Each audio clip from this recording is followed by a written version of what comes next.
Kia ora. It's such a privilege to be a part of NDF23.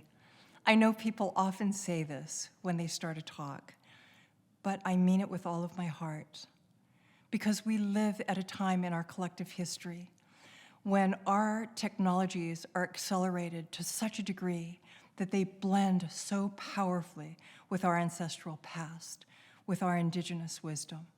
And this is what I'd like to speak with you about today. Our tupuna were among the most sophisticated technologists. They understood that life is not static, that it's dynamic. And they used everything that was available to them. But this was their wisdom, and this was their superpower. They built it upon a foundation of spirituality and culture because they knew that the two are inseparable.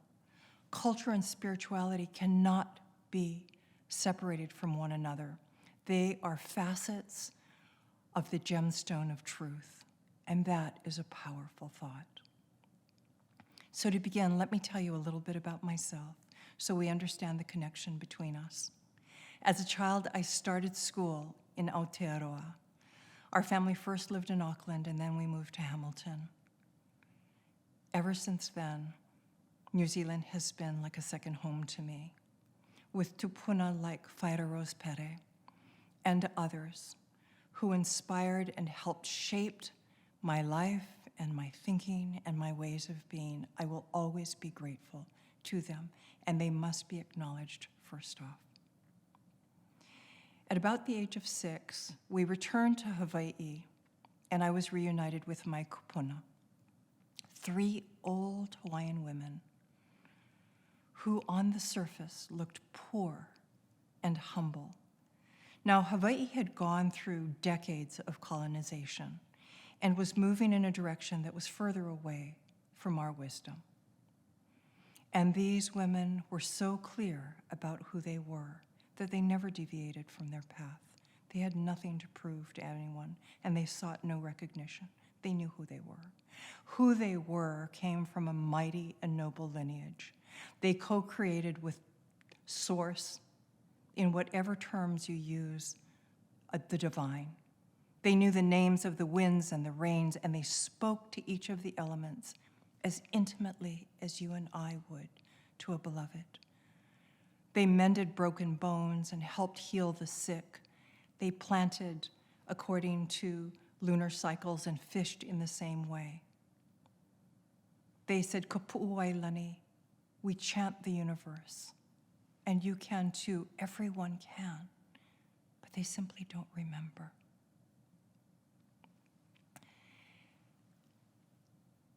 As they were sharing all of this with me, they brought me into their circle when I was 7 years old. Not only were they healers and visionaries, but they would prophesy. And one of the prophecies that they shared with me is also common here in Aotearoa and throughout the world among other cultures. They said, there will come a time in the world that there will be great trouble. There will be natural disasters and wars and rumors of wars. There will be immense turbulence, and we will not be alive to see the day. But you will. And there will be many like you. It will take the wisdom from the far edges of the earth to return the world to balance. And there will be voices who rise from their homelands and speak a truth, and their words will thunder. Their words will thunder. And it will take all of you to return the world to balance. It was a powerful prophecy. This is what they were predicting would happen in our lifetime. They called us the guardians of culture, the storytellers of wisdom, the torchbearers for a new era. This is what I refer to as future ancients.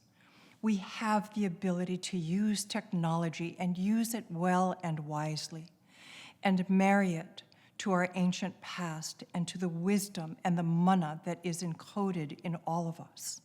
regardless of where you come from, your ancestry, your ethnicity, your geography, it doesn't matter. We all come from an ancestral past that was highly sophisticated in ways that we can hardly imagine.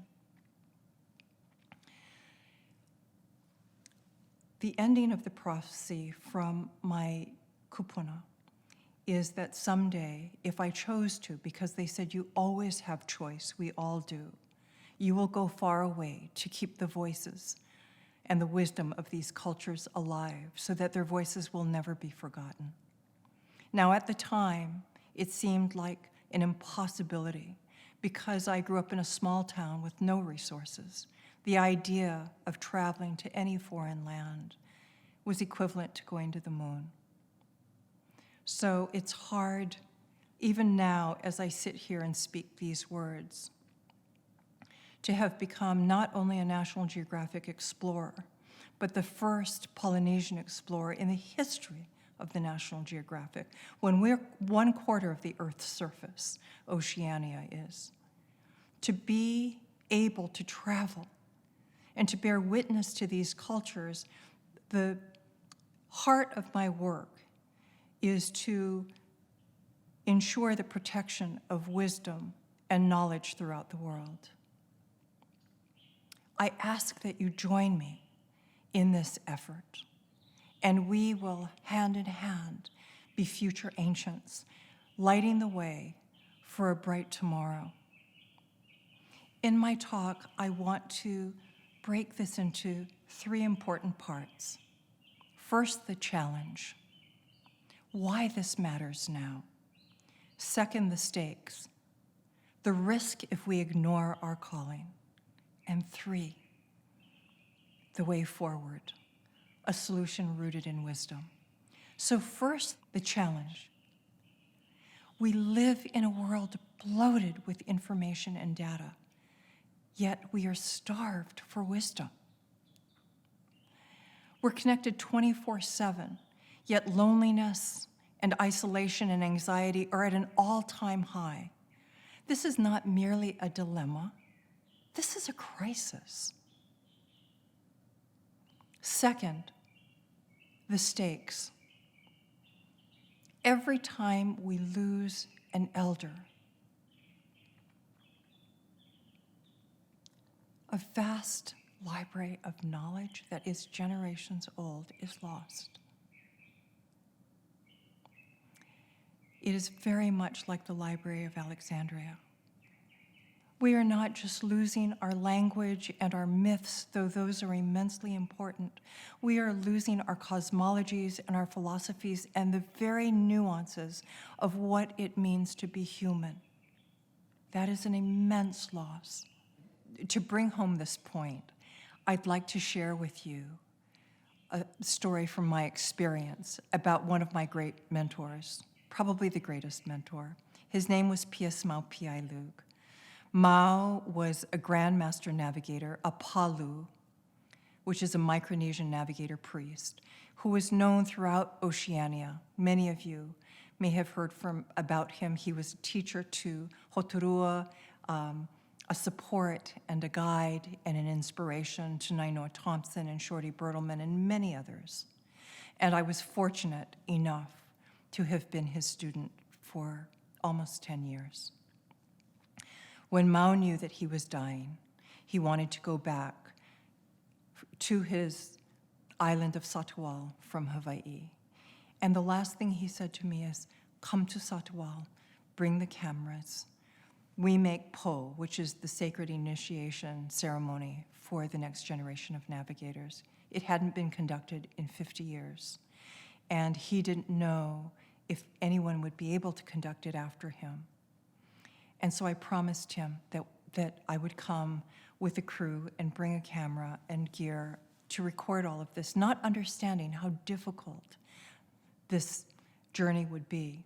And it was difficult.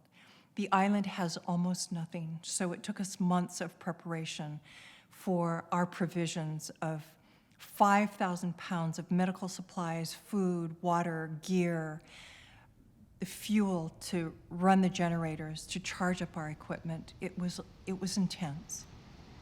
And then I had to negotiate with the Micronesian government for a ship to get us there. And as we were loading everything up in Pohnpei, the captain of the ship said to me, "Dr. Lindsey, we are needing to take some of the Sarawis back to their island." I said, "Yes, of course." And he said, "We will not be feeding them. We will be feeding your crew because we don't have enough supplies." That never felt right to me, but of course I respected his decision, and we were on our way to Sarawal. About a day and a half in, we started getting weather reports from Guam saying that conditions had changed and they were expecting up to 15-foot swells. And if that was the case, we wouldn't be able to get to the island. It was beyond devastating to me, not because of the money that was spent or the months preparing, but because I didn't want to disappoint Mao, and I knew that I would never see him again. So for many reasons, I wanted so much to be there. As we went on through those 5 days that we were out at sea, I got hurt on the second day, and the injury was so painful, badly bruised on the inside, no sign of injury on the outside, but we weren't sure if any bones were broken on my left hand. On that day, I see an old man looking out to sea. I don't know who he is, but I know that he hasn't had any hot food. So I immediately went and made a plate of fish and rice for him. I went back and he was gone, so I searched throughout the ship for him and found him in an infirmary. I put the plate of food down and backed out toward the door out of respect, and he motioned me to come forward. So I went to stand beside his bedside, and he immediately took my injured hand, which he could not have seen the injury because my hand was down on my side, and he started to massage it, and that was the first indication that this man is Palu, a navigator priest from Micronesia, because they always attend to the injury on the opposite side. And he massaged it and was so painful. These Palu, when they're on the ocean, on their canoes, they are not only the navigators, but the healers, and they attend to the safety of everyone on board. And so I thanked him when he was done, and I went back to my cabin. The next morning I woke up, there was no pain, but it was still black and blue. And we continued to get reports from Guam saying 15-foot swells were expected, unlikely that we can get to the island. On the last day that I knew I would see Satawal, even if we couldn't get to the island, I got up very early before dawn so that I could see the island at daylight. And as the light started to rise and I saw the silhouette of Mao's island, I felt so close to him and yet so far away. And it didn't even occur to me that the ocean was calm. I immediately moved into action and went and got the crew up and started to get our provisions, and we moved into motion, but I didn't understand. I couldn't understand how the conditions had changed. I wasn't even taking the time to think through it. They had to send me ahead of my crew to meet with the island chiefs in order to ask permission for my crew to come ashore. So they lowered me down in this dinghy, and here is this old man. And a driver takes us across the reef to shallow waters, and the Sarawalese men immediately gather around. I don't really understand it. I was about to get out in order to help this man out. They gather around the boat, and they very graciously put me back in, but very intentionally, and they then reverentially carry this man ashore. Some of them come back and lead me to the hut where the chiefs are so we can go through ceremony so that I can bring my crew ashore. We spend the next 2 days, my crew and I, settling in Mao's compound. And once we're ready, I ask for a translator to take me to this old man's house so I can take some food from our supplies to him and his family. When we get there, we sit with him in this small hut. And he says to the translator, "Ask her to come back with the camera." So I thank him even though I don't understand why. And then he says to the translator, "Ask her where the waves went." Now he's got my full attention. We come back with our cameras, and he begins to chant. And chant this magic that he used to chant down 15-foot swells to a calm ocean.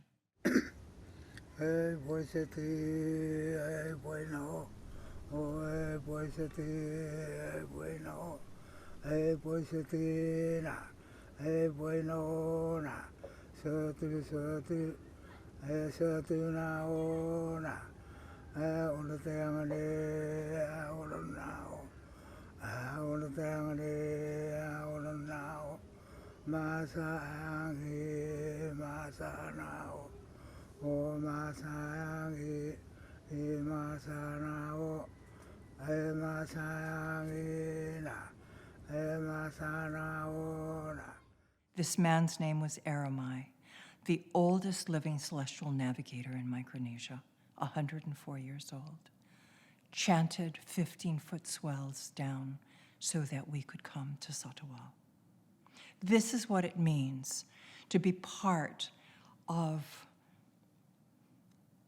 a history of people who were sophisticated cultural technologists. This is their technology. This is their indigenous intelligence. Things they didn't have language for that we would use today, that they called magic. Sophisticated science. This is all that we are losing as a result of our elders passing away. And they're passing away at an accelerated rate because of COVID. So we have much work to do, and the need is both immense as it is urgent. The last thing that I want to talk to you about is the way forward, a solution based and rooted in wisdom. So as a child, I learned these 5 powerful principles from my kupuna. The Maori also have a version of this. Many cultures do, but I will share what I have learned. I have watched lives transform, people who have applied these principles, and you can apply it to any facet of your life. The first principle is ho'oponopono, which many of you are probably familiar with. Ho'oponopono means to make things right, to clear the way, to use right action and integrity in your life, to make the way open so you can dream great dreams. The second principle is ho'oulu. Ho'oulu means to cultivate wealth and abundance, not just in the context that we use in this modern world of success and wealth, but wealth in a greater context, wealth for the good of everyone. What my kupuna taught me is that this is a really important principle where we formulate a dream or a vision, a destination, an island, a goal, in our minds so clearly, with such clarity and conviction, that we can enliven our senses, that we can feel it, hear it, smell it. It becomes so real because our unihipili, our subconscious, is like a child. It cannot differentiate what is imagined from what is real. Albert Einstein said, imagination is greater than knowledge. And he exemplified that in phenomenal ways. The third principle is ho'omana, which means, as you know, mana is to cultivate life force and internal power, and that fire that burns brightly, that makes everything unwavering. When we set a course for ourselves, no one can move us off of that course. Ho'omana. The fourth principle is kamahalo, gratitude. Quantum physicists are only now scratching the surface of what our kupuna have long understood, that everything is energy. And this frequency or vibration or whatever you choose to call it, it doesn't matter.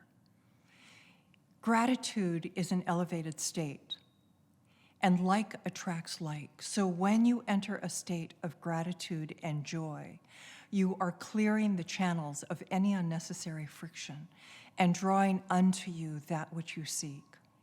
And the last principle is ke aloha, It is love, but it is love in the most transcendent way.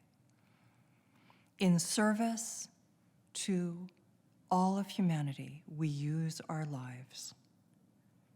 This is the greatest purpose of all, that we have come here to do this work, to walk a path with such integrity and such meticulousness in service to humanity. I can think of no greater calling than this. James Allen, a philosopher, said, "We do not attract what we want. We attract what we are." This is exactly what our elders understood. Technology is merely a tool. It is neutral. It's like a hammer or a chisel. What matters is the hand that wields it. Does it break it down or does it build it up? We can harm or we can hurt with the way that we use technology. That's very clear. Just like our elders predicted, we now are in a position to be the guardians of culture, the storytellers of wisdom, the wayfinders and torchbearers of a new era. We have technology and tools that they could hardly have dreamed of. Yet as their descendants, we carry their dreams with us, their visions and their prophecies. And their mana is encoded in our bones. Understand this, that technology is just that. It's like a lighthouse without a light keeper. It's only with the grounding force of wisdom that it becomes a beacon to light the way for those in need. And that is where the real work happens. Do not get swept up in the excitement, though it's exciting, in all of these quantum leaps of technological advances. Just understand that it is a tool, like many tools, that is built upon a foundation of wisdom and mana. In closing, I would say that as an anthropologist and explorer, I am witnessing throughout the world voices rising up, speaking a truth where their words thunder. And I believe that Aotearoa can be a leader in this emergence, can help light the way for many more cultures to trust their voices because of the unique perspectives that we offer the world. I'm reminded of this beautiful quote that says, it's an African proverb that says, "Until the lioness tells her own story, the tale of the hunt will always glorify the hunter." We must ensure that that does not happen, and the only way we ensure that is by telling our own stories through our own lenses and speaking a truth where our words thunder. And as my kupuna remind us, it will take all of us, to return the world to balance. This is my prayer. It is my invitation to all of us. The time is now, and we are the ones that we have been waiting for.